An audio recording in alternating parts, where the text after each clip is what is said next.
जिहाद प्रकरणी काल पुन्हा एकदा दोन अल्पवयीन मुलींना फसवण्याचे कारस्थान अमरावती जिल्ह्यातील बडनेरा येथे उघडकीस आले आहे। भोळ्या भाबड्या गरीब आणि निरागस मुलींना जाळ्यात ओढून त्यांची लव्ह जिहाद प्रकरणी फसवणूक करणाऱ्या दोघांना पोलिसांनी रंगेहात अटक केली व पोस्कोसह गुन्हा दाखल केला आहे। त्यांना कठोर शिक्षा व्हावी अशी मागणी भाजपा महाराष्ट्र प्रदेश प्रवक्ते शिवराय कुलकर्णी यांनी केली आहे। बडनेरा नव्या वस्तीत शिक्षक कॉलनीच्या बगीचात राजरोसपणे सुरू असलेल्या या दुष्कृत्याला लोकांनी आक्षेप घेतलाय।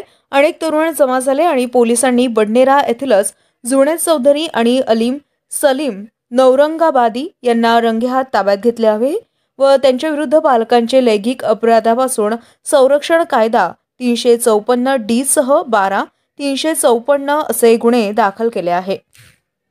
आज हुआ बडनेरा शहर के अंदर आपने FIR लिखा है, उसका विषय बताइए।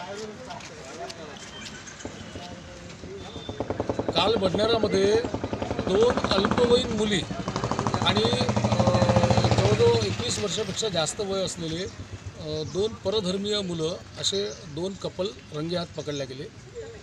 आमचा सगळ्यांचं ठाम मत आहे की हे लव्ह जिहादचं प्रकरण आहे आणि आता लव्ह जिहादमध्ये हे नवं षडयंत्र आखल्या जाऊन राहिलं की मोठ्या मुलींमध्ये एक प्रकारची जनजागृती झाल्यानंतर आता ज्या कोवळ्या मुली आहेत, ज्या निरागस आहेत, निष्पाप आहेत, ज्यांना अजून प्रेम समजत नाही, ज्यांना पुढचं जीवन समजत नाही, ज्यांचं शिकण्याचं वय आहे, अशा 9वी 10वीतल्या मुली या टार्गेट केल्या जात आहेत।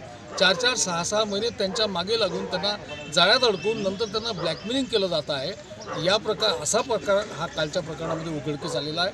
आम्ही बडनेरा पोलिसांचं अभिनंदन करतो की त्यांनी दोन्ही त्या धेंडांवर कारवाई केलेली आहे आणि आमच्या दोन मुली या लव्ह जिहादच्या शिकार झाल्या असत्या त्या वाचलेल्या आहे। पण याच्यातून आमच्या निदर्शनास असं आलं की आणखीन एक त्या शाळांमध्ये या तऱ्हेचे प्रकरणं घडत आहेत।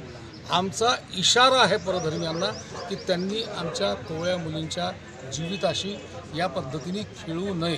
सरकार आपलं काम करत आहे, पोलिसांनी चांगलं काम केलं, त्यांनी अजून पेट्रोलिंग या संदर्भातलं वाढवलं पाहिजे। पण जर या पद्धतीने आमच्यावर जर नवा अटॅक होणार असेल तर आम्ही देखील त्याचं उत्तर देण्यास सक्षम आहोत।